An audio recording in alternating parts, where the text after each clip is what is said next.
ಸಂತೋಷವಾಗಿದ್ದರಷ್ಟೇ ಸಾಧನೆ. ಸದ್ಗುರು. ಪ್ರತಿಯೊಬ್ಬ ಮನುಷ್ಯನ ಪ್ರಮುಖ ಜವಾಬ್ದಾರಿ ಏನಾಗಿರಬೇಕು? ಈ ಬಗ್ಗೆ ಬಹಳಷ್ಟು ಜನ ನನ್ನನ್ನು ಕೇಳಿದ್ದಾರೆ. ನನ್ನ ಪ್ರಕಾರ ಪ್ರತಿಯೊಬ್ಬರೂ ತಾವು ಸಂತೋಷವಾಗಿರುವುದರ ಜೊತೆಗೆ ಸುತ್ತಲಿನ ಜಗತ್ತನ್ನು ಸಂತೋಷಮಯವಾಗಿ ಇಟ್ಟುಕೊಳ್ಳುವ ಜವಾಬ್ದಾರಿಯನ್ನು ಬೆಳೆಸ್ಕೊಳ್ಬೇಕು. ಎಲ್ಲರಿಗೂ ಆ ಶಕ್ತಿ ಇದೆ, ಆದರೆ ಬಹಳಷ್ಟು ಜನ ಈ ಕುರಿತು ಯೋಚಿಸುವುದೇ ಇಲ್ಲ ಅಷ್ಟೇ.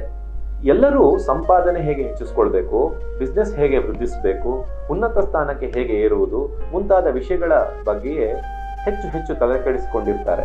ಎಲ್ಲವೂ ಬೆಳೆಯಬೇಕು ಎಂದರೆ ಅದು ಒಳ್ಳೆಯತನದಿಂದ, ಸಹಾಯ ಮನೋಭಾವದಿಂದ ಮತ್ತು ಎಲ್ಲಕ್ಕಿಂತ ಹೆಚ್ಚಾಗಿ ನೀವೆಷ್ಟು ಆನಂದವಾಗಿದ್ದೀರಿ ಎಂಬ ವಿಷಯದಿಂದ.